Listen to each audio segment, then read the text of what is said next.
Call to order the April 25th Policy and Equity Committee meeting of Public Schools. We're going to start with a round of introductions. Phyllis, would you get us started? Kathy Gray, General Counsel. Priyanka Gay, serving counselor at Wilbur, but also district lead counselor. Eric Kearney with Kearney and Kearney, and I do government relations for the district. Libby O'Neill with, I think. So they can hear it. Libby O'Neill with CSU Advisors. I also do government relations. Mary Weinberg, CPS board member. Ben Lindy, board member. Kendra Mapp, board member. Dan Hoying, General Counsel. Stephanie Scott, Assistant General Counsel. Michael Guston, Assistant Treasurer. Isaac Karn, Internal Audit Supervisor. Okay, good morning, everybody. Glad you're here. We're going to be using the agenda that is posted to board docs. It's the same stuff, but a slightly different order than the printed agenda that you may have with your table. And I don't know that we have any items under 2 today, but we do have some guests. We're going to try to get to them quickly. Before we do that, we're going to do the just a couple of housekeeping things. Because this year our committee meets the last Friday of every month, we have some date conflicts at the end of the year with Thanksgiving and with the winter holidays. So I would love it if we could look for just a minute at November. And if this is something we can do quickly together, great. And if it proves to be really gnarly and complicated, we will do this by email after the meeting is over. But if we were to look at November, we will have met on October 31st. So if we were to meet on the 7th, that would be back-to-back weeks, which seems not great. I would propose maybe we try November 14th, that Friday morning. There's no finance committee meeting that day. It would give us a little bit of a spell after the October one. Are there any concerns from board members or from council about meeting the 14th of November? Could we do 9:45? Works for Kendra's, work for Mrs. Weinberg. So I just have a quick question. Is there a reason why we can't do it on the 21st? The finance committee meets that morning. Okay. And we can only do one at a That's time. fine. The 14th is fine. So we'll do 9:45. Dan, Stephanie, is that okay with you guys? It's Kathy's birthday. All right. Yeah. Celebration. We'll bring candles. There you go. Yeah, all right. Candles, drinks. Okay, so then moving on, we have one more to solve in December. So now the 5th is my birthday in December, so maybe we could, so I think if we were to do the 5th or the 12th, either of those would work. Slight preference for the 12th because it would just give more time between the two. I would say the 12th for me works great. Flexible. The only thing with the 12th that I would flag is, Bill, let's do yeah. So we can meet the 12th. If we meet the 12th, there will not be a business meeting until the next calendar year. We've run into this issue sometimes in the past where there's something we want to try to get through, but then it won't be there, and there'll be there'll be an election between then and the next one, right? So I think it could be an entirely new board. I'm fine to keep, not entirely new. I'm fine to keep it on the 12th. I just wanted to flag we won't have a business meeting after the 12th to pass anything that we pass out of policy that day. When's the business meeting? It's on the 8th, so we could do the 5th, but Even that would be like a really right, a crunch, So right. either way, So no, it's probably the same. yeah, So we'll just keep it on the 12th. Okay, Phyllis, I get you what you need. Or Dan, Stephanie, any? Okay, great. So I'm gonna turn it over to Mrs. Weinberg. There's one to show you this. Look at that. Great. You're in my calendar. Amazing. His birthday. All right. Well, good morning, everyone.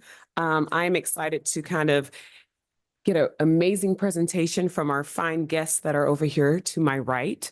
I know in one of our policy meetings, I had brought up some questions to Dan, our lovely, lovely, lovely guy over here to the left, regarding what are some changes coming from the state that would affect our CPS district, and just wanted to get an update, and I will turn the mic over to you two to kind of give everybody some information.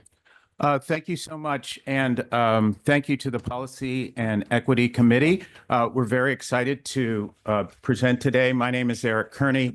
I'm joined by Libby O'Neill. As you know, George Glover is the lead lobbyist or government relations specialist for this matter. You run a very complex organization with a lot of different moving parts, and it's been a great relationship. Want to make sure that we thank Ms. Phyllis and Ms. Pat, who have been great conduits, and also Mr. Hoying.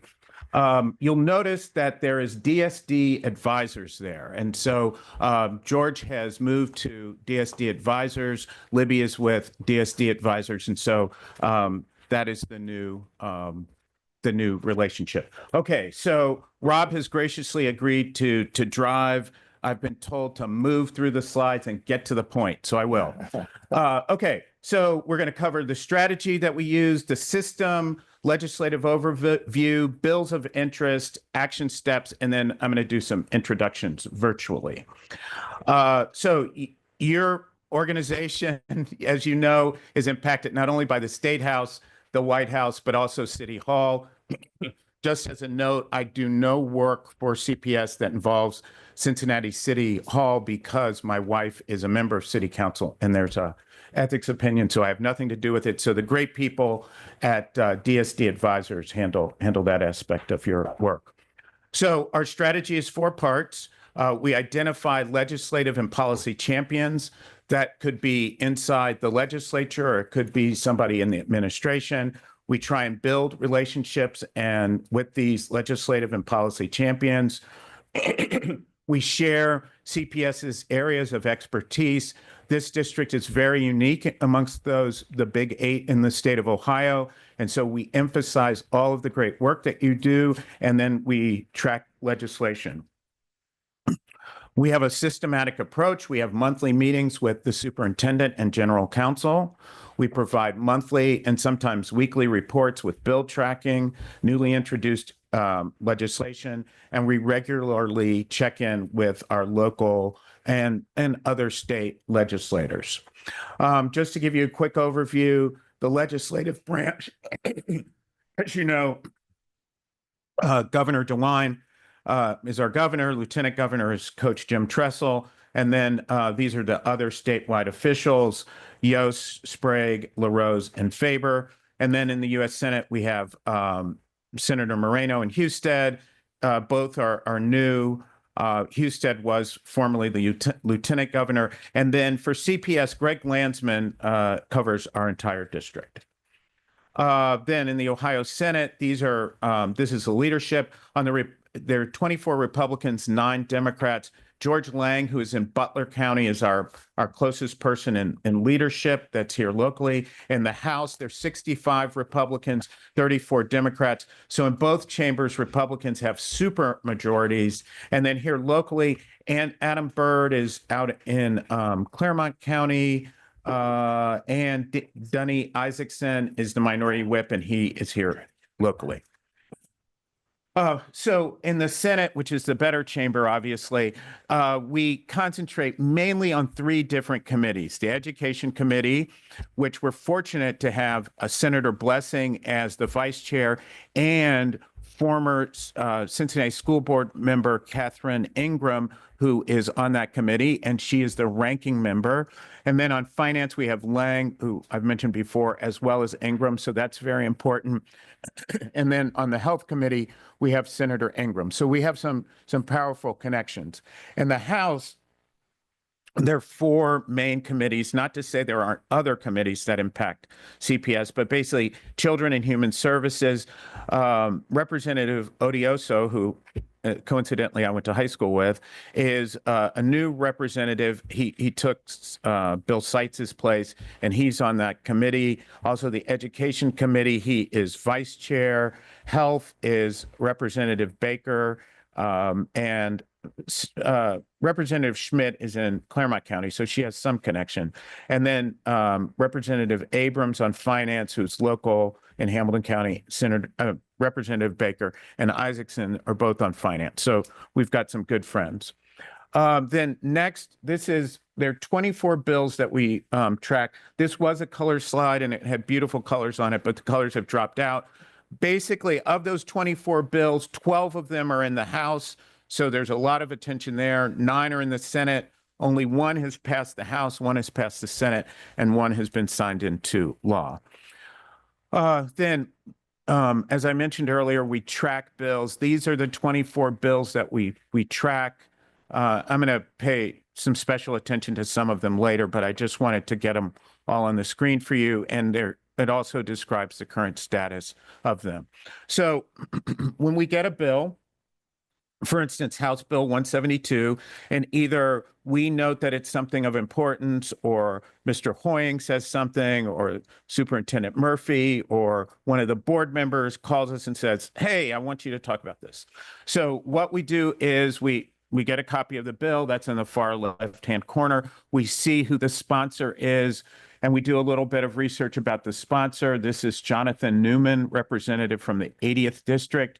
So we find out who that person's legislative aide is, what committees they're on, and how that could impact the bill. Also, the contact information for that particular person, and a little bit about their background. So he is a pastor entrepreneur starting a new church affiliated with the Southern Baptist Convention.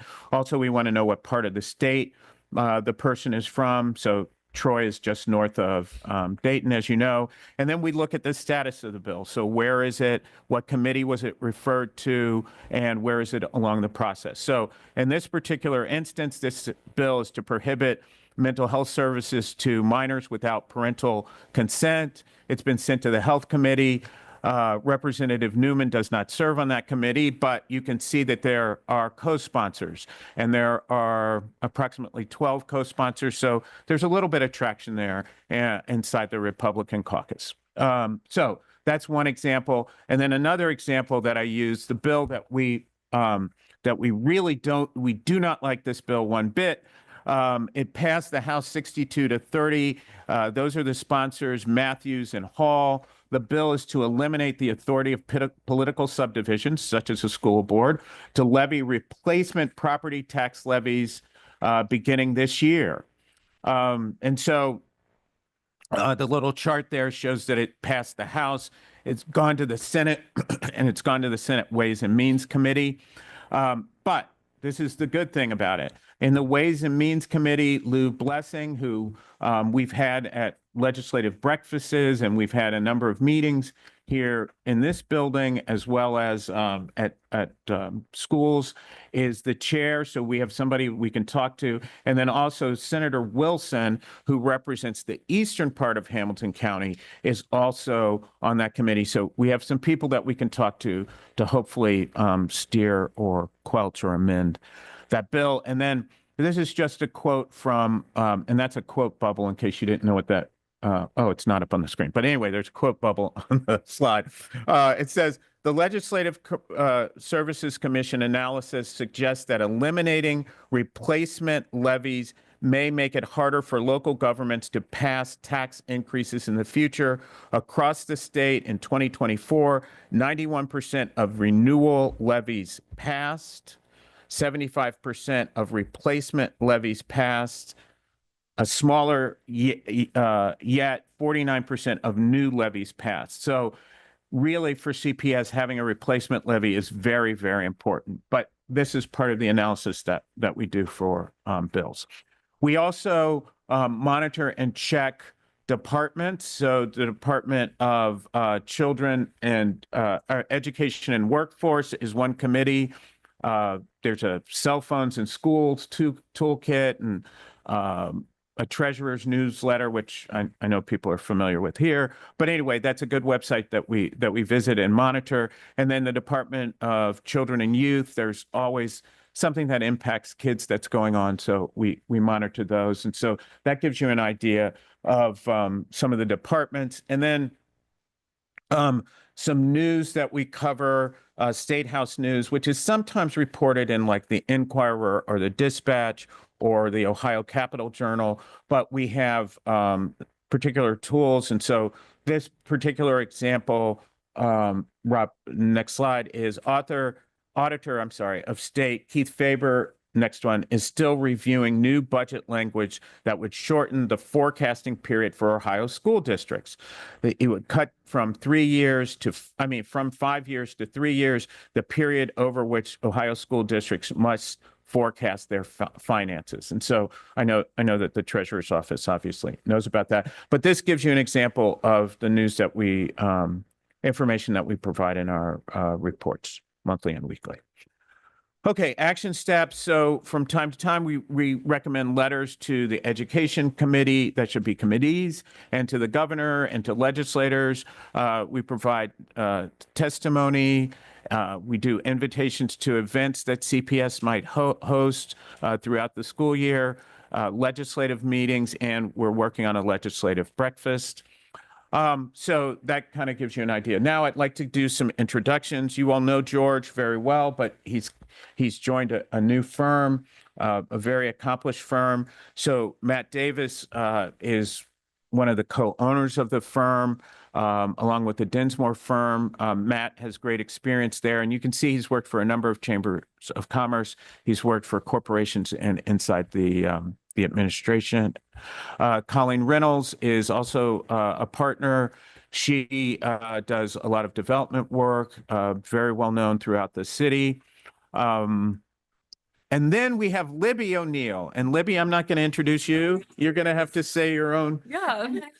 Well, good morning, everybody. Thanks for having me. Look forward to working with you all. My name is Libby O'Neill. I was born and raised in Cincinnati, went to University of Dayton for college. And then after college, I worked for a couple of state senators, worked in the Ohio House of Representatives, and most recently worked for Ohio Treasurer Robert Sprague. And then Matt Davis approached me with the opportunity to come back home to Cincinnati, which I was really excited about. So I've been at DSD for about 2.5 years. So look forward to working with you all. Okay, and then the next person everybody in here knows, former school board member and former state senator and former state rep. And so he's part of the DSD team and part of the people that will be helping spread the great word about CPS. And then you know me. Okay. So that gives you an overview of some of the things that we're working on. Mr. Chair, do you want me to continue, or do you have questions, or what would you like to do at this point? Thank you for the presentation, and I think question sounds great. Dun, dun, dun. Alrighty, so I have a couple of questions, and this can be for yourself to answer if Libby would like to answer. But could you go a little bit more into detail? It's a couple of bills. I think my first one that I had a question on was this SB 113 and also House Bill 165. And then a little bit more into SB 127. So SB 127, the closure of poor performance schools. SB 113, prohibit DEI. And then what was the other one that I said? 165, yes, implicit bias training. So just a little bit more into that and how that can possibly obviously affect our school district. Okay, so 113 is to prohibit diversity, equity, and inclusion in public schools. It was introduced by Senator Brenner. Senator Brenner is the chair of the Education Committee. So we require public schools to adopt and enforce a policy that prohibits any orientation or training courses regarding diversity, equity, and inclusion. It would prohibit the continuation of existing or establishment of new DEI offices or departments. It prohibits using DEI in job descriptions. It also prohibits contracting with consultants or third parties whose role is to promote admissions, hiring, or promotion on the basis of race, ethnicity, religion, sex, sexual orientation, gender identity, or gender expression.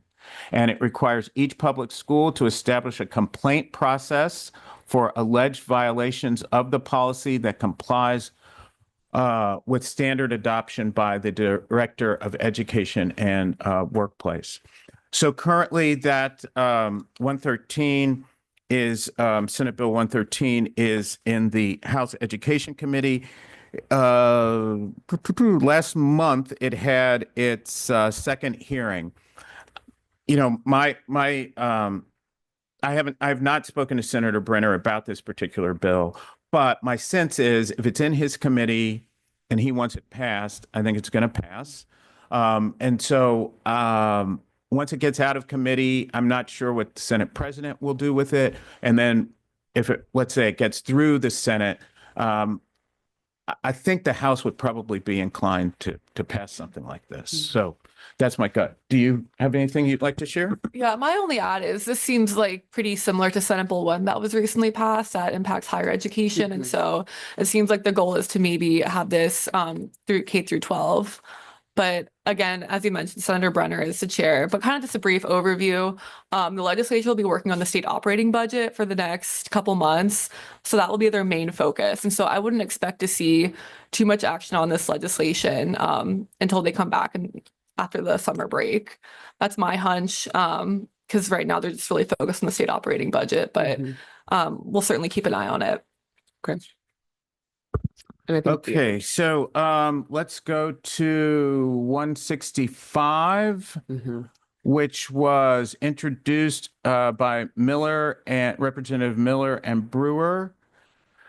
That requires each public and charter non-public school to reimburse its employees for the full cost of completing graduate level credit hours or the equivalent number of continuing education units in implicit bias training, requires the Department of Ed and Workforce to reimburse each school for an employee who does implicit bias training. Also applies to higher ed, requires the state board and chancellor with the department to establish minimum standards for implicit bias training, appropriate $750,000 for fiscal year 2026 and 27 for reimbursing schools for implicit bias training. I don't see this going very, very far because of the language with the $750,000, but you may have other views. It might get rolled into the budget. All depends. No, I agree. As Eric mentioned before, both chambers have a supermajority of Republicans. And so usually for legislation and bills to pass, there needs to be a Republican sponsor on them. And this bill is sponsored by two Democrats, Joe Miller and Darnell Brewer. And so that kind of decreases the odds of it getting far in the legislative process. Okay.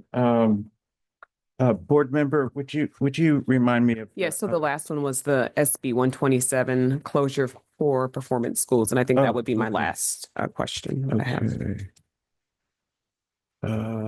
Hold on 1 second. Let me pull up my report on that. And as you're looking up information on that, I know that we've had some discussions in our full complete board meeting. And so just wanted to kind of get an update on exactly what is SB 127, how will it affect us? You know, is it something that we need to be nervous or afraid of, et cetera? Oh, I did.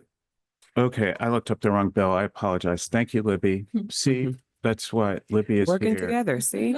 Yeah, It's perfect. yeah. Yeah, I was getting ready to say, House Bill 127 was, Yeah, SB, sorry. yeah. Yeah, so this is another bill that is by Senator Brenner. And as we noted before, he's chair of the Education Committee, and surprise, surprise, it's in the Education Committee. Earlier this month, it had its third hearing.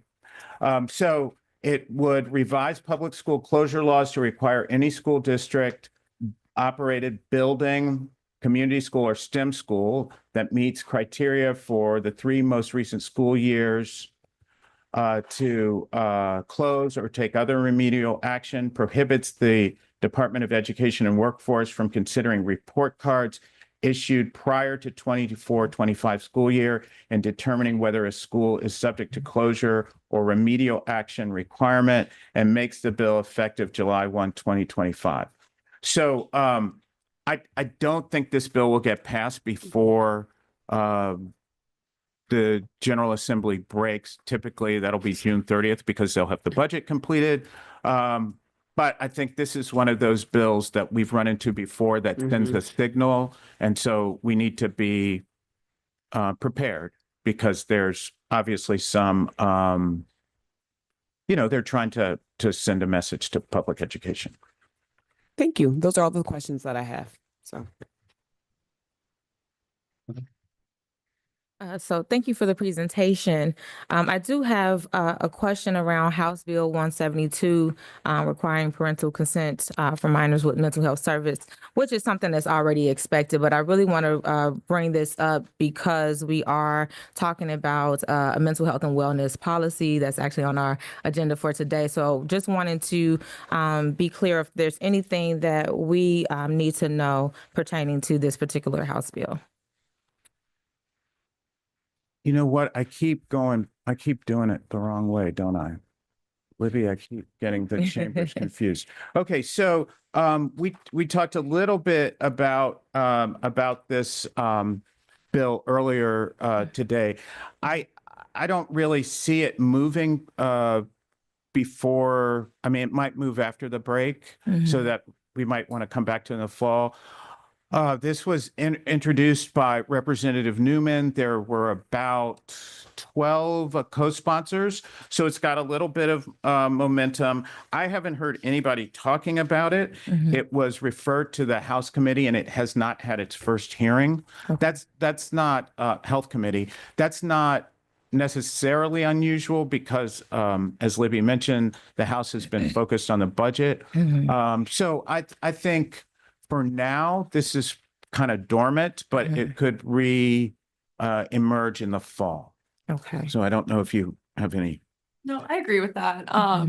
I took a look at the co-sponsors, and a lot of them are the more conservative members of the House. And so sometimes these bills are just introduced to kind of raise a point, as Eric mentioned before. But I would agree. I don't think we would see much action on this until the fall.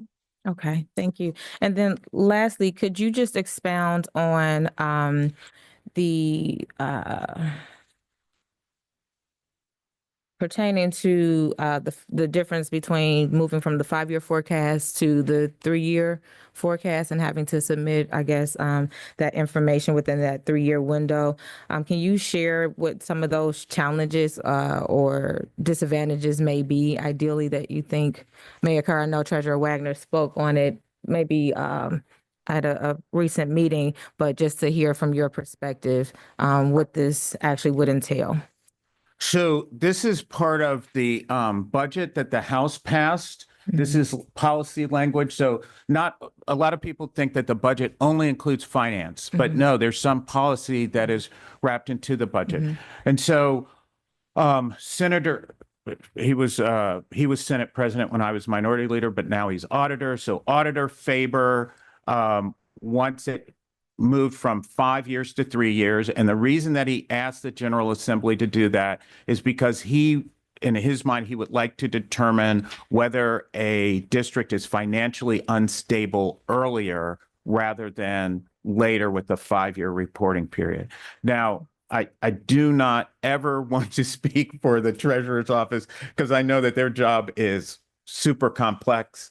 But I think that it's his reasoning I think that it puts an extra burden on school districts in terms of their budgeting and forecasting. Okay. So I don't. If I may, thank you. Yeah, absolutely. Yeah, I think part of it is a couple things to know. One is that there's kind of a two-pronged thing with the auditor state that we'll talk about probably next finance committee. There's a new thing called the school financial health indicators Mhm. that they're putting out. So that's another tool, which is what they've been doing for state and local governments. So I think part of it is they like that tool maybe a little more than the forecast. The concern for us is generally we use a forecast to certify contracts, certify collective bargaining agreements. And so having a forecast that says we have cash out for, the next 4 years in the future, makes it able for the treasurer to certify, hey, we can pay for these things. Mhm. There is, from just talking to some of my colleagues, part of the other context is it's a 30% cap that's in the budget. I know we've talked about. And with that cap, a lot of schools are going to look really negative in years 4 and 5 of their forecast. So cutting 2 years out of the forecast is a way to kind of not see all those negatives. So Mhm. Mhm. take it for what it's worth. Okay, thank you for that, both of you. I appreciate that insight. Thanks. Thanks for all the hard work from our partners at DSD, which I'm good to know. And I apologize if I missed that move earlier, Mr. Kearney. It's a recent transition. January 1. So I believe, yep. not that recent. I'm sorry that I'm late on. Not anybody else. I think I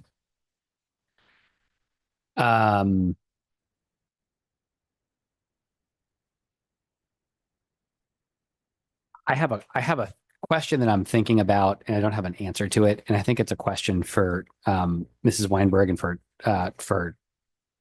Kendra too, which is just it's about what is the ideal role of the school board members with this particular body of work.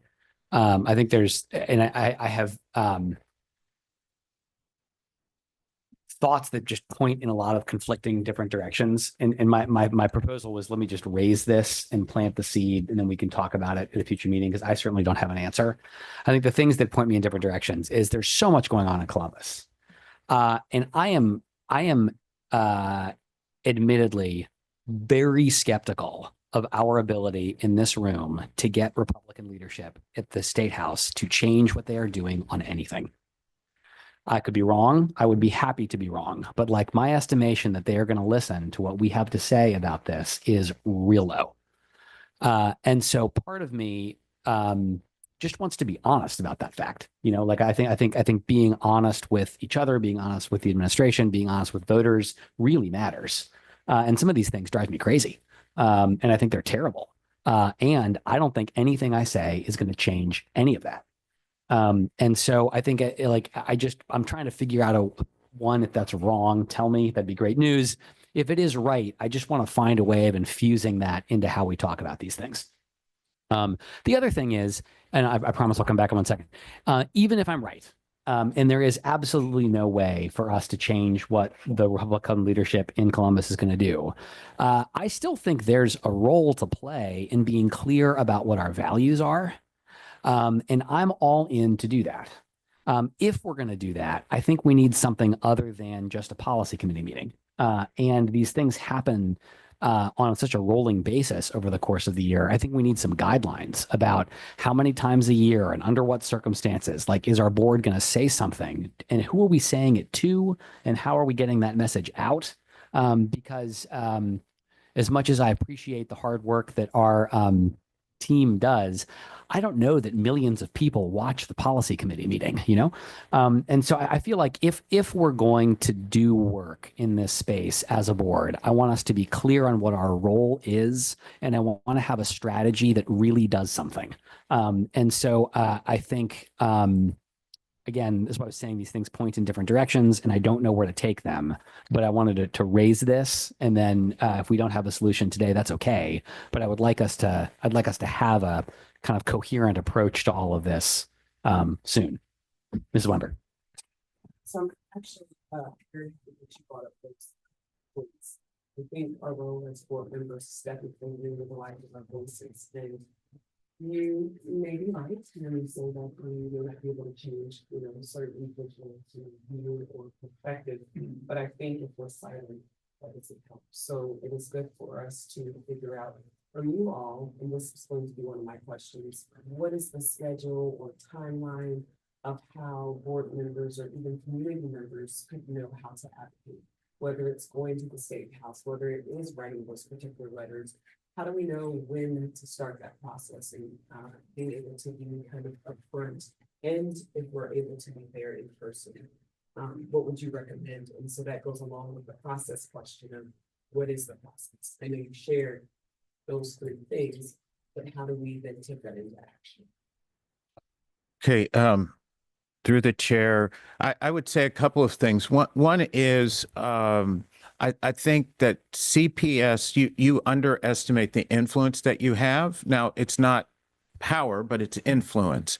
And so CPS is unique amongst the districts in the state of Ohio because we offer school choice, we offer different types of schools, different learning methods, different strategies, and that's not found everywhere. And so I think CPS has a unique voice in the State House. Now, public education is under attack. There are those who want to change the funding of public education, the regulation of public education, the type of education that's provided. That's all true. But you have to have a voice in Columbus that says, hey, think about this differently. So George is the lead, and George has developed a strategy where we talk to people a lot. And so we spend a lot of time on the phone. I'm generally in Columbus on a weekly basis, and we just talk to people and spread the gospel about CPS. Libby, you may want to add to that part of it. If you choose to, you can. Libby tracks all of the education committee meetings, and she provides notes on those, which are shared with the administration.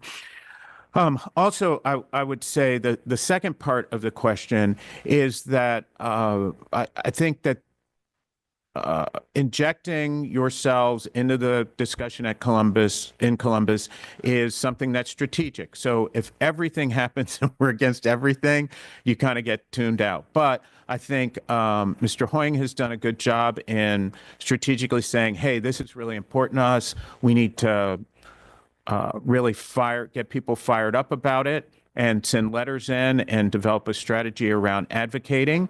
And other times it's been more subtle. So they're different ways to do it. But I think the key thing is constant communication and talking with people regularly. So I think that strategy will bode well for CPS. Did you? Okay. So I appreciate the feedback that both of you all shared, because that's the same way that I would pretty much have answered that question.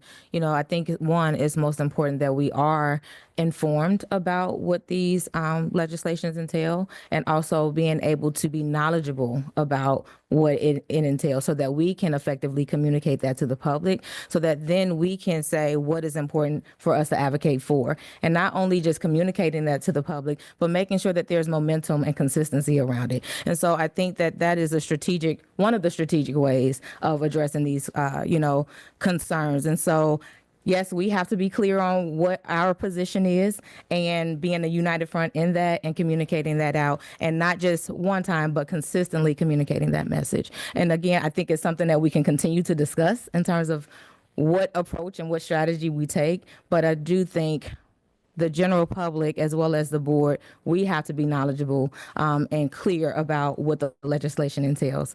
And so I think, being consistent helps to move things forward. Thank you. Yeah. I thank you for all the information in the presentation and the time. Anything else for our guests before we keep moving? Are there any short-term next steps you'd like to see us take? Breakfast. So we're planning a legislative breakfast. Board member Weinberg has taken the lead on that, and it's been a little bit tough because the legislature has been out of session the past 2 weeks. They're on spring break, holiday break. And so they return on Monday. And so their offices will be kind of re-energized, and we're going to have one soon. Thank you. Appreciate it.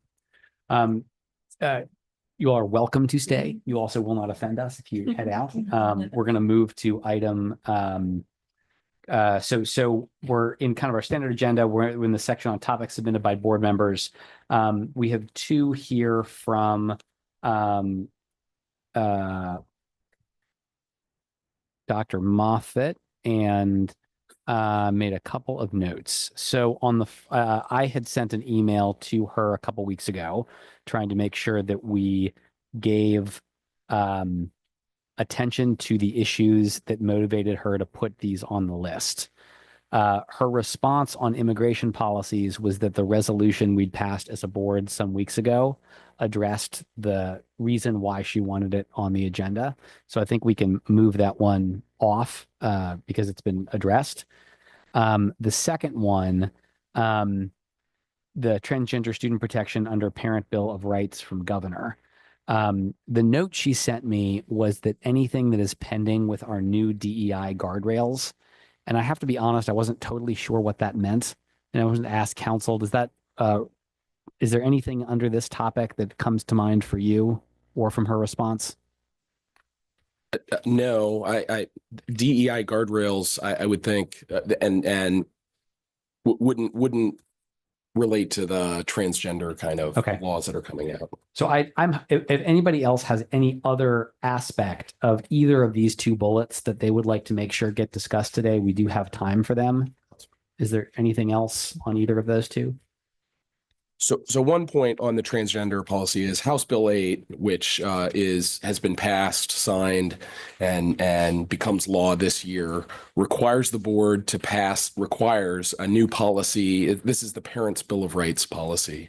Our office, we've done a lot of discussion about this. We've even done some sort of preparation or in training to different employee groups about what the Parents' Bill of Rights involves. We've talked to school social workers, psychologists this week, counselors. We have drafted a policy that is, I'm going to describe as unoriginal, verbatim, taking verbatim kind of what is in the statute and plugging it into a policy that at least encompasses everything that the statute requires. And so if the policy, if it's there, if the policy committee agrees, we'd like to send that out for you to look at. So you'll have plenty of time before next meeting to take a look at it, review it. If the policy committee wants us to send it to the full board, we can. But as I said, it is simply a sort of a cutting and pasting of what is required to be in this new Parents' Bill of Rights policy. And there's some crossover with transgender there because of one of the requirements of the Parents' Bill of Rights. Thank you. If this requires, sorry, I have some questions that Ms. Lambert can remember. I don't have any questions, but just to add, so Dan and Stephanie and I have had conversations around this as well, especially pertaining to the policy that we are drafting for the mental health. But this is something that has been discussed regularly throughout OSBA. I've had conversation with the ethics and legal team there. And so many districts are doing that, just copy and paste, just to make sure that the statutes are communicated specifically. And if there are any concerns, which we've talked about, there's no concerns in any other policies, we wouldn't have to make any updates there, correct? I don't think so. No, this is no. Just to add, the policy must be passed by July 1. Mhm. So we have several policy committee meetings before that. I don't have anything extra to add. Thank you. Could you give, this is, if you don't know this today, no problem, because this was not part of like what we knew we were going to talk about for sure, but is it possible to give like here are 5 things that are required in the Parent Bill of Rights? Yes. And this is sort of consistent with the information we've been providing to these other groups. So part 1 relates to sexuality content, which is defined as oral or written instruction, presentation, image, or description of sexual concepts or gender ideology. undefined, provided in the classroom setting. Does not mean instruction in STIs, child sex abuse, prevention, sexual violence prevention, all of which, by the way, is required by other sections of the revised code. It says that no sexuality content may be delivered to students in grades K to 3, and that before it's delivered in grades above 3rd grade, there has to be notice to a parent and opportunity to opt out, but an opportunity for the parent to review that material. With respect to sex ed, I don't think this is a thunderous change to current policy. I think most sex ed classes, teachers, schools are already sending out something to parents in advance. We're coming up on this lesson. My materials are available for you to review if you are interested in opting out. I mean, that's long kind of been a part of sex ed curriculum. Whether the legislature or state further defines sexuality content to go further than that, I think is the question with respect to that piece. Second is authorization for all healthcare services. I think this is no change at all. Healthcare services require parent authorization. We have, I mean, CPS has health clinics in its many of its schools, but those agencies or the health department, Cincinnati Children's Hospital, who operate those clinics, have their own requirements to get authorization from parents before providing health services. Don't think that's a big change. The piece that is probably getting the most attention relates to the requirement to notify parents of substantial changes to students. Substantial changes includes changes in a student's academic performance, changes of a significant sickness or physical injury, psychological trauma suffered by the student, any harassment, intimidation, or bullying experienced by the student, any request by a student to identify as a gender that does not align with the student's biological sex, exhibition of suicidal ideation, persistent symptoms of depression, severe anxiety, or other mental health issues. 4 of those 5, I think, are already, if we have a kid who's experienced significant changes in their academic performance, I think it is a standard practice that we would be communicating with the parent. A significant sickness, physical injury, bullying, these are all things that we absolutely are communicating with parents. With many of our students who are transgender, their parents are fully aware and supportive of those students. So there's not an issue there. I think this issue, the concern raised here is that there are some students who identify as a gender that does not align with their biological sex, and their parents are not supportive. And they may have concerns about their parents knowing about this. And so that, I think, is probably getting the most attention in this bill as to whether or not, and there are, so that's probably the biggest issue. Important exceptions, however, to this requirement to notify parents of a substantial change. HIPAA, FERPA, the Family Educational Rights and Privacy. This is expressly not an exception to FERPA, not a change to FERPA. Ohio HIPAA, and then all the privileges and communications related to school guidance counselors, licensed professional clinical counselors, licensed professional counselors, social workers, independent social workers, confidential communications with licensed psychologists or school psychologists expressly, and 5122.04, which Eric mentioned earlier, which is the law allowing a minor to receive outpatient services from a mental health professional for up to 6 sessions or 30 days without consent of a parent. Now, that's the bill that there is a bill to overturn that. But so there are recognized exceptions even to this notification requirement. Last 2 pieces of the bill relate to prohibitions against encouraging students to withhold information from parents. I think this is already current practice. Just that list like prohibitions against. The law says that no school district personnel shall directly or indirectly encourage a student to withhold from a parent information concerning the student's mental, emotional, or physical health or well-being. I think that's already standard practice. School professionals are not encouraging kids to keep information from their parents. There may be kids asking school professionals not to say something to their parents. That's where that other law or that other piece comes up about an affirmative requirement to tell parents. But I don't think school professionals are ever in a position of telling a kid or encouraging a kid not to talk to their parents. No, So I and don't there's think that's also changed. limits to confidentiality and breach of confidentiality, which every provider or professional that works with students discuss that with the students as well. And so we do have lead counselor Ms. Bianca Gay if she wants to add anything to that as well. No, it's exactly what you're saying, so it's already. Oh, like, yeah, hi, friend.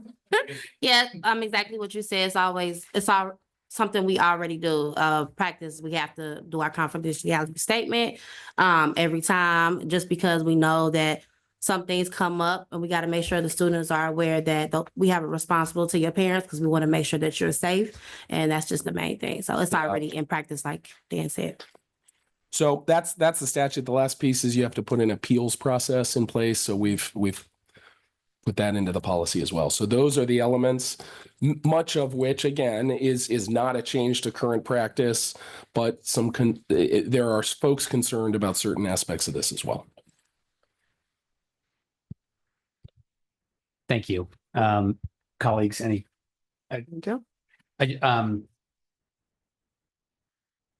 I had just a couple of quick thoughts. I think just a substance thought and a process thought. On the substance, this feels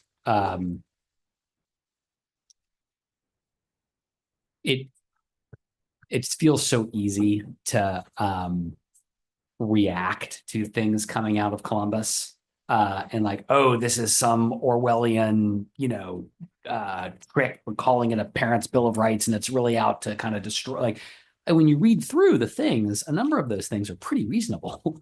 And as a parent, I would appreciate, and also is in line with what.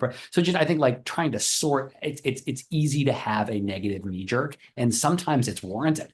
And other times it isn't. And so I just really appreciate the chance to go through these things really slowly and figure it out. I'm glad we'll have time to do that together.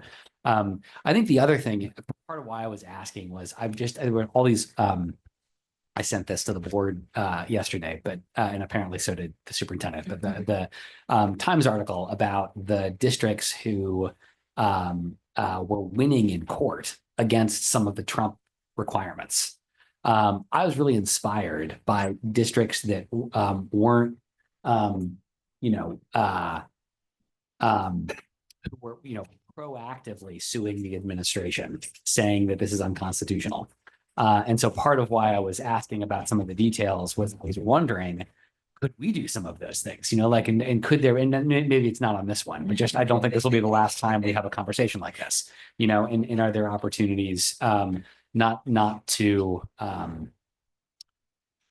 wait and see if somebody comes after us, but instead to proactively say, this is in addition to being wrong, this is unconstitutional, and we're going to prove it.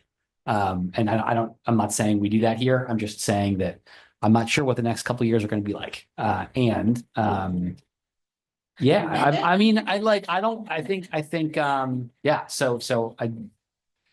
that's all I have to say on. Okay, great. So then I think we're good with section 4. We'll go to section 5. If you are not regular attendees or visitors, every 3 years, we have the schedule whereby every 3 years we will review every policy that CPS has. And so each month we have a set to get through. And this month, we're going to hear from council about the ones listed.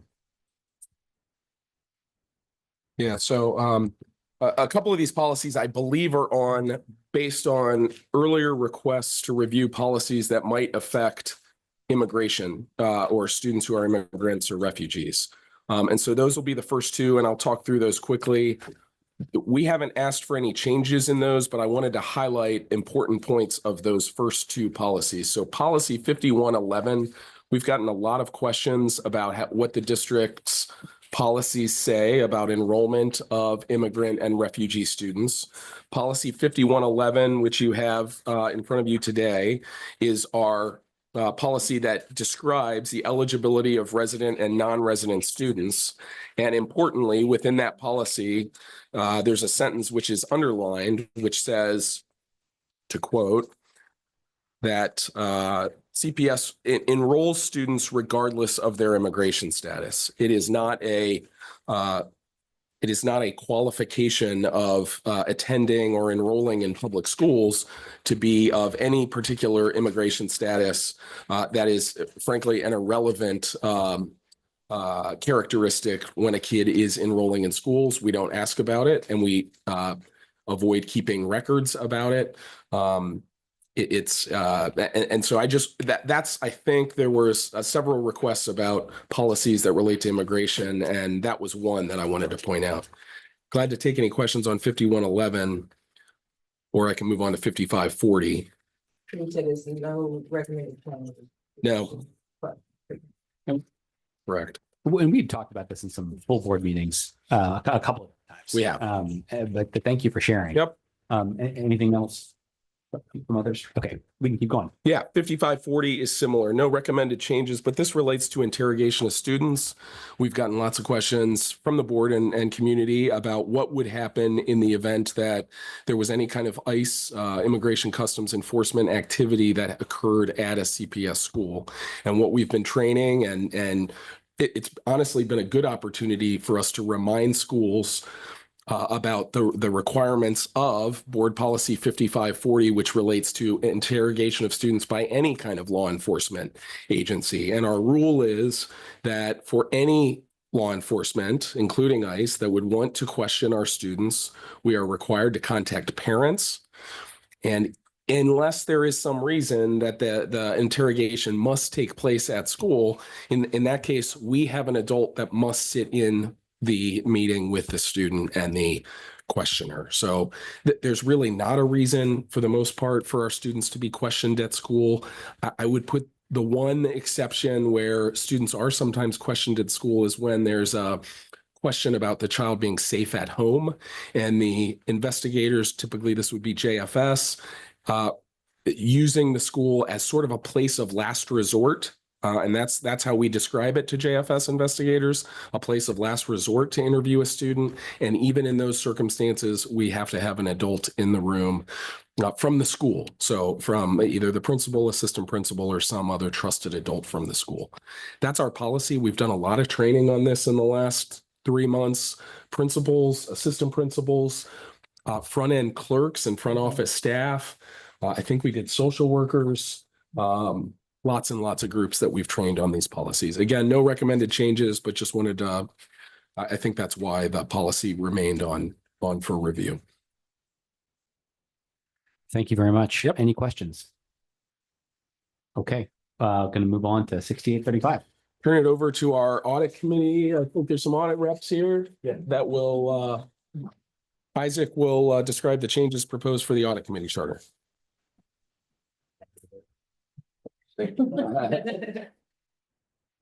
Hello, everyone.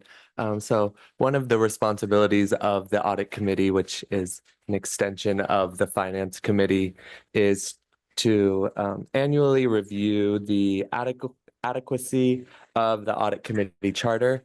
And so at a recent audit committee meeting, they reviewed the charter and they had a few proposed changes. And so those are outlined in the document attached. There were only a few minor changes. And I think the last time they made changes was back in 2021, I believe. So it's been a little while since. I'm open to any questions. Thank you guys. Would you just give a quick voiceover of the changes that are in here? Sure.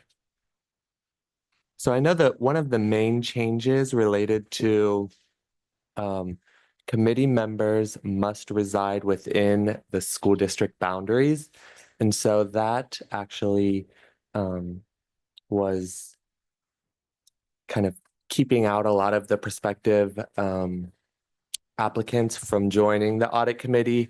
And so after discussion with the finance committee members, as well as the audit committee members, they decide to kind of adjust that the verbiage in there. I believe it's on the first page. And Rob's got it up for you. So he's Okay. doing a great job of. Perfect. Yeah, so they just adjusted it to say and or work within this the district, Cincinnati Public School District. And then I a think few it's saying other, would be preferred. what So was that? It's saying would be preferred.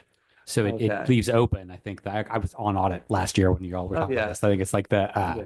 you know, if there are no applicants for a position Mhm. who live or work in CPS but would otherwise be qualified prior to this change, they would be excluded. After Correct. this change, they are eligible. Correct. And I believe they were using the term like having an interest in the success of the school district. And so this is what they kind of ended up creating. A few of the other changes related to the number of audit committee members that must be on the committee. I believe it was a really narrow number of people, and so they expanded that verbiage. I think it's on the page 2, yes. And so they just brought in the number of people that are allowed to be on the committee. And then a few other changes related to kind of obsolete functions of the committee as well that is not really standard or best practice was changed as well. Could you give us one example of this? Yes. So under the financial statements piece, I believe it's on page 3. There are a lot of responsibilities relating to working with the external auditor, such as reviewing the annual financial statements and considering whether they are accurate. The annual financial statements are very, very complex, and the audit committee does not really have the bandwidth to ensure that they're correct. And so that was one of the changes where realistically that's not taking place. So they wanted to remove that piece.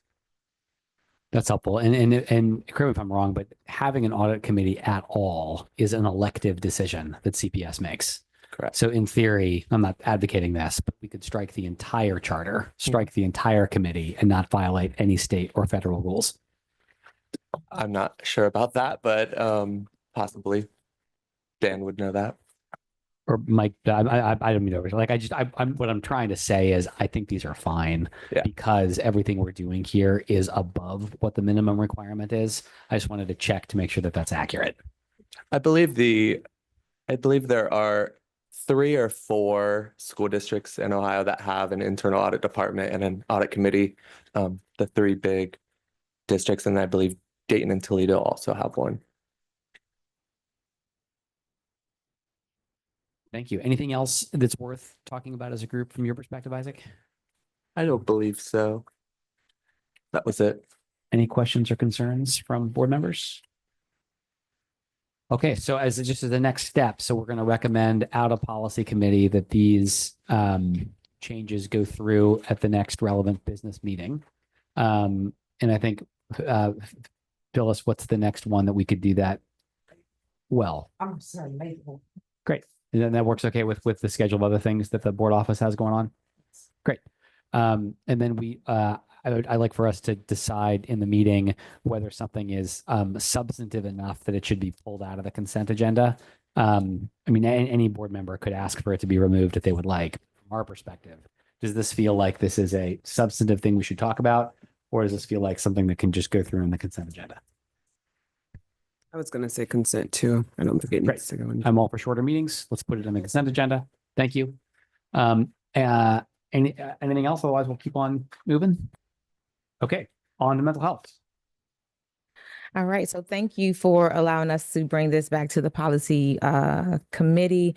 The mental health and wellness policy has been such a great experience, and drafting has been truly evolving, and it's been a collaborative effort. And so I'm happy that I have been able to work with a full team of professionals. And I just want to call those individuals out. So Ms. Stephanie Scott, who's our Assistant General Counsel, Ms. Manisha House, who is our Director of Positive School Culture, Ms. Sarah English, who's our lead psychologist, Ms. Brianka Gay, who's our lead counselor, Ms. Chrissy Reeves, who is our director of DSS. We've had the opportunity to work with Ms. Naomi Medeiros, who's our lead social worker, and our Mind Peace partners, Ms. Nicole Furman and Ms. Susan Shelton. And we also have Ms. Sarah Hayes, and you are part of the positive school culture as well. And so this has really been a body of work that has been very intentional.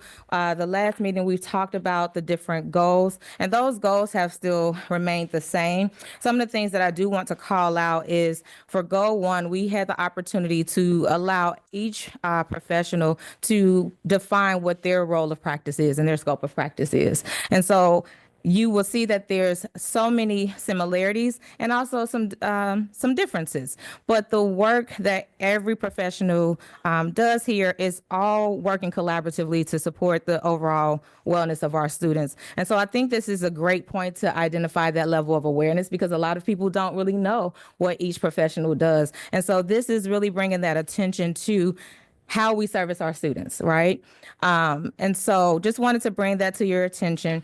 In addition to goal 1, we have added the conversation around confidentiality. And so we really discussed a lot of it with what we talked about earlier with House Bill 8, but wanting to highlight for this confidentiality piece, we wanted to be a collaborative effort with our parents. We welcome parent engagement because we know that in working collaboratively, that helps to create that safe and supportive environment for our students, while also making sure that we're protecting the students as well. So anything that is shared, there obviously has to be an authorization of release, and we're making sure that we're upholding what each professional ethical obligations are for the different scopes of practice, as well as what the law requires.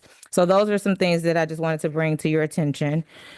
Another area that we've expounded on was talking about the employee assistance benefits program, because we want to focus on our employees' health as well.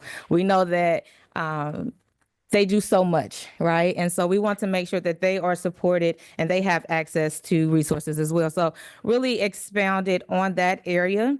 And then another area that we discussed was goal 7, and that's identifying critical incidents. And this wasn't in there before, but we do know that we have some unforeseen or traumatic events that come up. And so we want to have a process and the strategic plan in place to make sure that we're responding to those situations adequately. And then lastly, goal 8, making it fully comprehensive, making sure that we are highlighting our community learning center model. And so those were some of the additions to the policy. I think it's extremely comprehensive.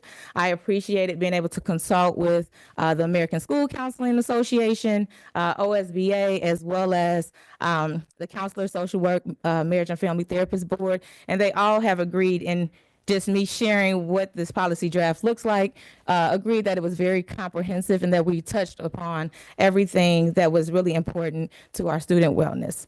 I do have bless you. I do have some guests here just to speak on what the work entailed for them and the experience, as well as we have Dr. Manisha House here to talk about the SEL curriculum, because I do know that that was some of those questions came up at our last meeting about what did this entail? What is this pilot about? So just wanted to allow our guests to be able to speak on this policy as well. Well, we are so excited to talk about this policy and to be able to share it with you. I think I've been bragging on this policy as it's been in draft since the fall. Mindpiece had a forum and I was able to speak about it because I wanted to make sure that people knew we were doing great work in Cincinnati, and there's a commitment to the whole child. When we say Here for Kids, it's not just certain aspects, and kids are not just a number. We care about all of our people, whether they're students, staff, the co-located community partners that that support us in this work. And so just wanted to acknowledge that, and just the leadership of Board Member Mapp. It really means a lot to the entire team, whether it's counselors, psychologists, social workers, teachers, that know that there's an investment and there's a commitment to this work. And so we thought that we did a good job, but when we shared with other entities, I shared, just received feedback the day before yesterday from Beach Acres and Families Forward that they really appreciated how thoughtful and how comprehensive this policy was. So we just wanted to call out and be able to answer some of your questions about the SEL pilot. just to provide some information regarding that and next steps with that, because that's a big part of our work to be able to ensure that students at the Tier 1 level can receive some support and what that can look like in our schools and classrooms. So I will share the mic with Sarah Hayes, our psychologist in our PSC department, just to be able to share the some aspects and to be able to answer some of the questions you had about the pilot. And then we'll share with Bianca about continuing on with the policy. Thank you. So, we all know a lot about the benefits of SEL, everything from improved climate and safety, relationships, belonging, mental wellness, less teacher burnout and discipline, increased graduation rates, achievement, and job prospects after school. So there's a lot of great things, but not every program provides those same benefits. And that market right now, as you may well know, is in overdrive. I think we get how many requests every day, Manish and I get, to look at this new program or this group, and it's great.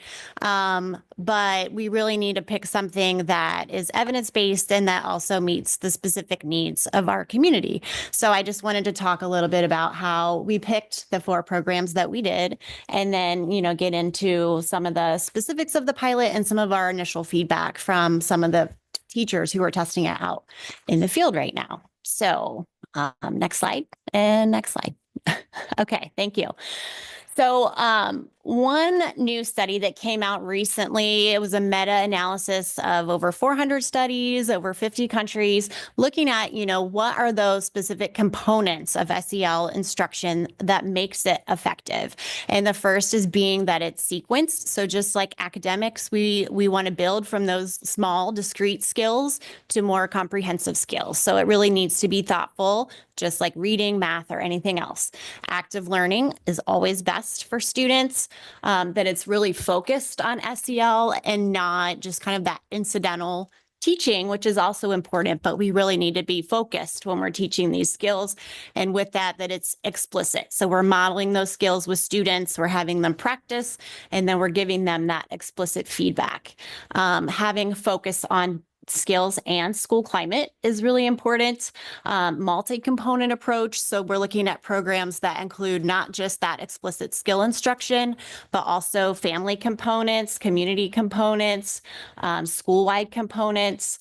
Teaching interpersonal skills first, because we need to be able to identify and manage our emotions and make decisions in order to get along better with others. Integrating into academic content. So this is something to build to, because SEL, we wouldn't want it to be seen as this place you go to or this person who teaches, but really it is part of everything that we do. And then focusing on the implementation. A lot of times we jump to outcomes. And what we really had to focus on in the beginning is making sure that our staff and teachers are supported in implementing it well. Next slide, please. So we in the spring had kind of an ad hoc last spring committee that came together, different roles across the district, to look at a large list of programs. I think there were over 20. And so we used this tool. It's a published tool out of the National Implementation Research Network. What's really nice about it is each one of these components provides some guided questions for the team looking at these programs, because, teaching is really personal, and a lot of people came to this committee familiar with certain programs and loving certain programs. And so in order to come to consensus, we needed to have something to help guide us. So we were looking at things like not only the evidence of the program itself, but is it usable for us? Do we have the capacity to implement it? Does it fit our specific needs? So that's kind of how, and then, is it aligned with some of our current initiatives? So MTSS, PBIS, restorative practices, trauma-informed care. Is it going to help us implement these things, or is it going to hinder us? So we needed to focus on that as well. Go ahead. So from that, we came to these 4 programs, and they're all digital. So we have Character Strong, Second Step, Character Effect, which is local, and then Wayfinder. Okay. And then getting into the specifics of the pilot. So you can kind of see all the different roles that are represented up here: teachers, social workers, psychologists, intervention specialists, world language teachers, years of experience there, as well as all grade levels, pre-K to even young adult. And we have, as you can see from this picture, a nice wide footprint. So we have over 60 people who volunteered to be part of this across the district. And this is just our general timeline. Sorry. I'm so sorry to interrupt, but can you go back to the slide with the 4 names? Just hold it Yes. very briefly. The slide This with the 4 I was trying to write them programs. down. Sorry. There we go. Okay, thank you. Sure. Can we make sure it's emailed to the? Yes, I was going to ask that too. Yeah. Thank you. And there is, I should have mentioned at the beginning of the slide deck, there's a QR code to a Padlet that has lots more information Yeah, I'm on it about now. each one. Thank you. And then on the timeline, so you'll see where we are is kind of that January to May. So we're piloting those 4 programs. So it's a month for each program. The members give us weekly feedback on each program, and we're looking at different grant opportunities to fund it. We've done a community SEL fair, so which we're going to now travel to different buildings to make sure that we get that understanding, get feedback from a large number of people in our community. The hope is to meet in May and give the final recommendations at that time. Okay. And then I'm not going to read all these to you, but this is just kind of a snapshot of the weekly feedback that we get from people piloting, really looking at student engagement, the relevance to the skills that our students need. Is it appropriate for them developmentally? Do we feel that it's having a positive impact? And then from the adult aspect, how easy is it for you to facilitate and prep? So you can see some of the highlights here around student engagement, that it easily connects to students, really enjoying asking these type of questions to kids. One person noted we don't ask them enough about this, and students enjoy being asked these type of questions. It's very specific and short and connects to other areas of their content, and little prep, really organized, easy to use. So lots of great feedback. It's going to be hard to pick, to be honest. Okay. Are there any questions about the presentation before Ms. Gay speaks? I also wanted to mention that Naomi and Sarah are online, so if they wanted to jump into the chat to let us know if there's something they wanted to add. Oh, perfect. Thank you. Yes. Thank you. I was just curious if one of the programs you all looked at was a program called Ruler. You heard of Ruler? Yes. I would love to just hear kind of how you was recommended to me by somebody recently. You all know more about this than I do, but I was interested in kind of how you saw that one versus some of the others. Right. And so that was one that had really great outcomes. What I think the decision point on that one was the capacity to train teachers and sustain it. So it seemed like a lot heavier lift than some of these other programs that are just more scripted and they can kind of just go with it. It was going to take a lot of days of training and support and coaching, and which is great. It's just the feasibility of that right now was why we didn't go with it right now. Yeah, it'd be interesting to see over time what kind of impact you get. I think the argument for Ruler that the guy was making to me was, I told him this was not my decision. The argument was that you only get the lift from good SEL programming when the teachers know what they're doing. And that was his, I may be mischaracterizing. I don't mean to imply teachers don't know, but that there is a skill set to develop around this that can have some overlap with other types of teaching, but not 100% overlap. And so if we get great results from this, great. Like if we don't, we'd love to revisit longer term whether we should invest in something that picks up the professional development component. I think you bring up a really great question in terms of the implementation process and teachers being trained and educated on the material. I would like Ms. House to speak about like the rollout plan of what this curriculum would entail. Can I say just one last thing? And I promise we'll quiet. On the if it's a cost front, we recently approved a new foundation. And my understanding is that they're going to raise $1 million for us and $2 million for us. We should spend it on things that matter and things we can't afford otherwise. This might be one. I mean, I got a couple ideas, but Right. Well, that is definitely good to know. I know that we have been, along with this, just committed to exhaust every resource to be able to support because we're just that committed to the work. With regarding this rollout, one of the biggest things that I have learned throughout supporting with implementation of deployment of new curriculum is that our growth opportunity is just how we support our teachers and what that professional development looks like, and our expectations of what does this look like for the first 6 months? What does this look like for the first year? What does this look like for year 2? I think a lot of times, especially with teachers, it's like an all or nothing. Like we have to do it all and everything well, and not allowing people to grow and people to just learn within themselves. And so we're partnering with schools and really looking at the schools that were really have expressed heavily interest in SEL, and they have, we've been in connection with their PBIS teams as far as looking at which schools have really strong structures and teams in place that are maybe ready to jog or run into just going with the curriculum. They have things already in place. They are tired of creating things on their own. They're tired of piecemealing because they are just that invested. They are ready to run. And then there are some schools that we really need to slow walk this to be able to support them with the embedded structures that they need. For example, that's as complicated as master scheduling. Where is this going to fit in the schedule? When is this going to occur? Who's teaching what? How do we follow through? How are we monitoring? What are our goals? What are our expectations? How do we support leadership? And how do we support teachers, especially if they're struggling? So we want to be able to differentiate the support that schools are going to receive. So it's not going to say, and some of the feedback, teachers are like, well, you know what? On Wednesday should be SEL day, and that's the day we're going to do it. And I said, as much as I would like to see that, what we don't want is we don't want compliance. This is not compliance work. We want people invested.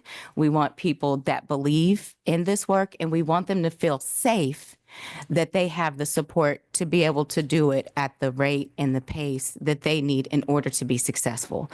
Because if they're more invested, if they're working collaboratively as teams and they're making it their own in their school, they're going to do a better job, and their kids are going to see their interest in it, and they're going to be more interested. Like, we're going to have better outcomes as a result. So that's kind of what our vision of what the implementation will look like. So if we need to slow walk it in some schools, we will definitely do that and work on structures and scheduling, and maybe even getting them the understanding of what SEL is and how that impacts overall instruction. While other schools are, hey, we're ready to implement. We've been talking about this. We've been piloting. We're ready to go. So that's kind of what we foresee it looking like, but being able to get everybody at the point of saying, okay, here we are, year 2, like now everybody should be at a certain point where we're continuing to grow, and then looking at the impact of outcomes. I just had a couple of comments. So I originally had brought up a question of what exactly would this be and how would it look in our schools. So thank you so much for the presentation. I am looking forward to, obviously you said in May, you'll have some type of report to give us some data and just kind of seeing, are you able to share the schools that you're piloting in currently? Yes, we can definitely share that. Do you want the long list now? I'm just curious, just a couple that you can just. Do you have the list shout out? out. I don't. I have to look in all those little circles. So every circle that you saw is where we see the Okay. pilot conducting, but we can put that in a formal list for you. Yeah, I'm just curious. So thank you. That was one of the thing that I continue to push, is that it is all over. Mhm. I just did not want it concentrated to say we're just going to try one Absolutely. elementary school. Right. I want, do we have Montessori representation? Do we have pre-K representation? We've also included some levels to look at as far as what does tier 2 look like? And does this resource not only provide tier 1 support, but also tier 2 support?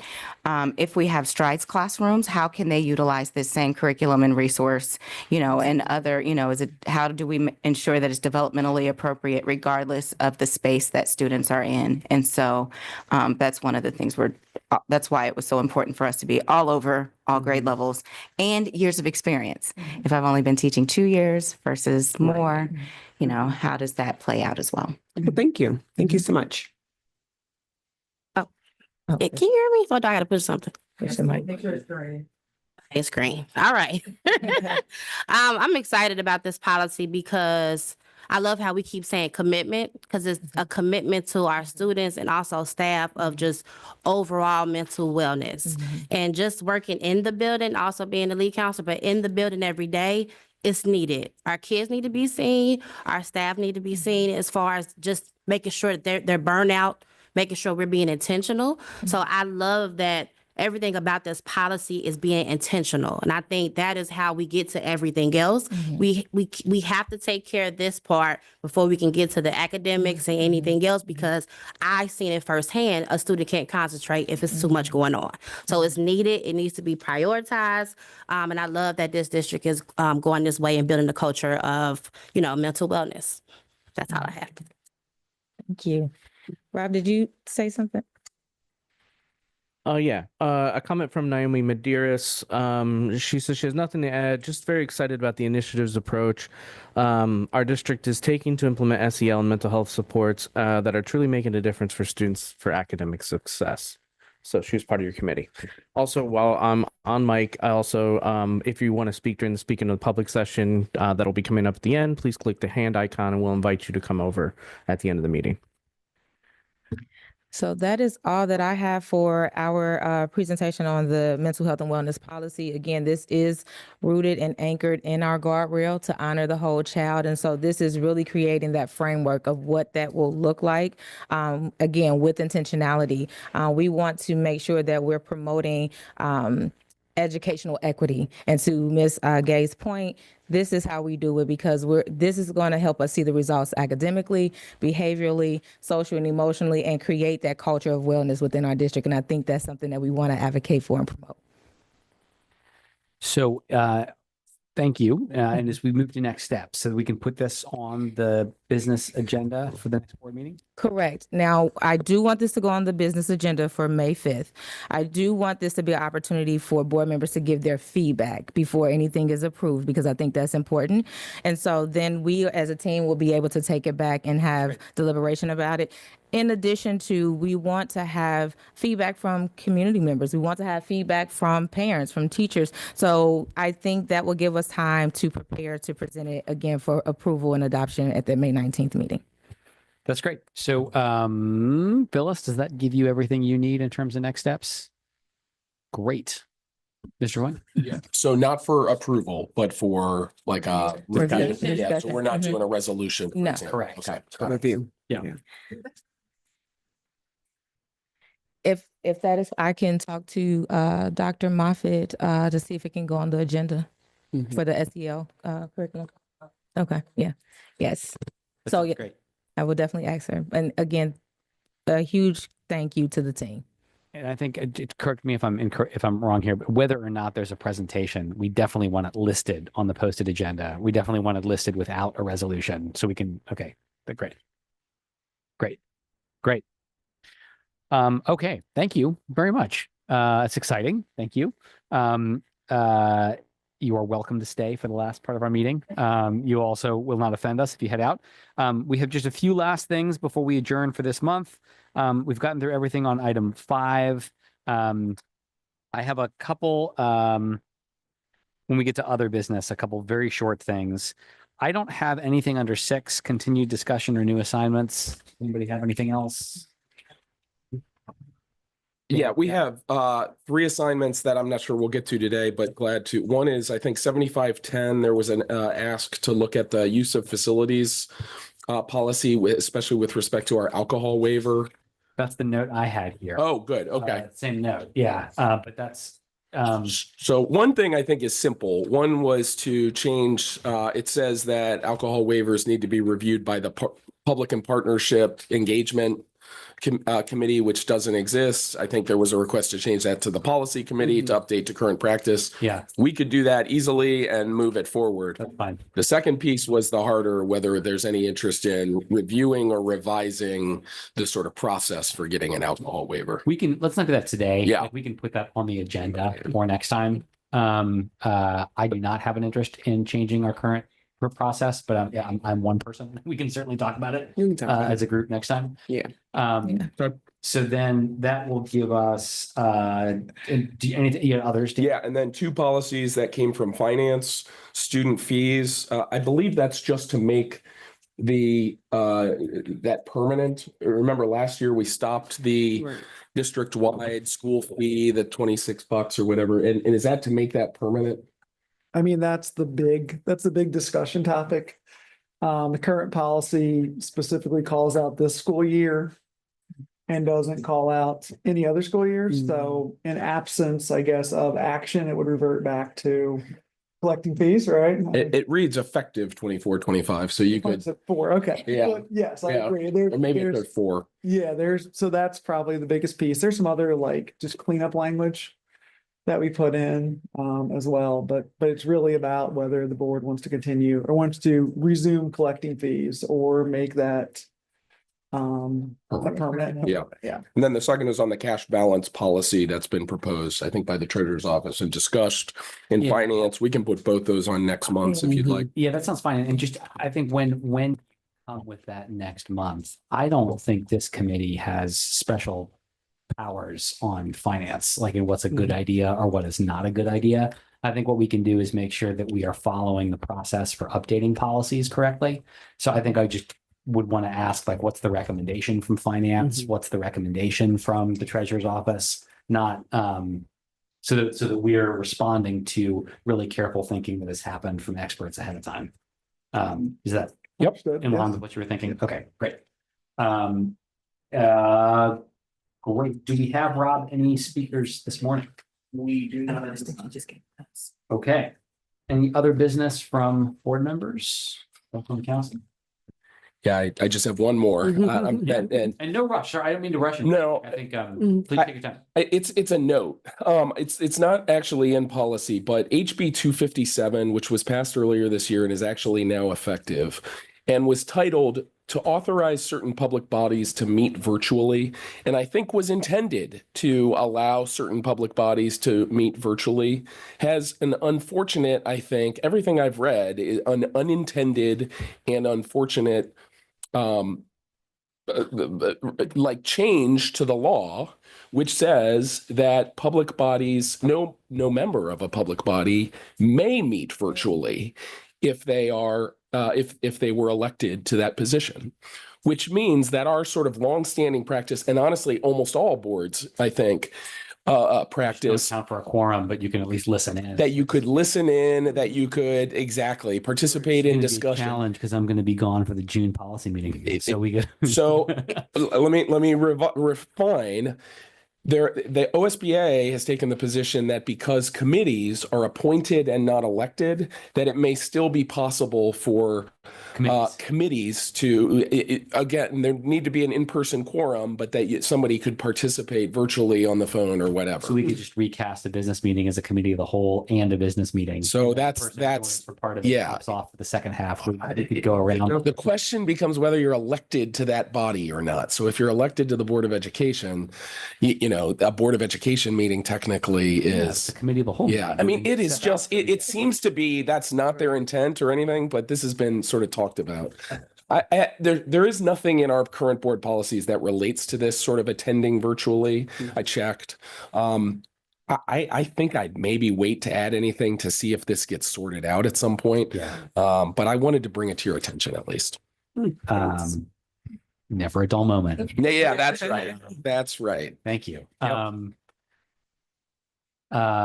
Great. So I think or Mrs. Weinberg, Ken, do you have anything you want to ask about this? No. No, not at this time. I would look forward to, obviously, discussion at our next meeting. Yeah, I don't have anything to add. I did see it come down through OSBA, but we can discuss it at the next meeting. I may have one more thing too, Oh. which is they've got this email from Dr. Moffat. It's about House Bill 8. Is that one of the ones that we talked about? That's the one we talked about at Mhm. length. That's the Parents' Bill of Rights. We have talked Yeah, we about talked about this. And my response was going to be, I'd like to hear from the administration what their take is. You gave us a very good take on what you said. I appreciate it. Thank you. Does it make sense for us to send that draft to the full board at this point or just the policy committee? I'm open to either. The draft, what was the The draft for? of the Parents' Bill of Rights policy. I think you could share it. You can share it. that's- I don't see why we wouldn't no, share it. No, the deadline for that for us back is July. July. It'll be on next month's policy agenda. It's ready in case people Mhm. want to look at it, at least. the I have first no draft. reason not to share it. We should share it. Thanks. Thank you. Anything else for the good of the order? Thanks, everybody, for being here and have a good weekend. All right.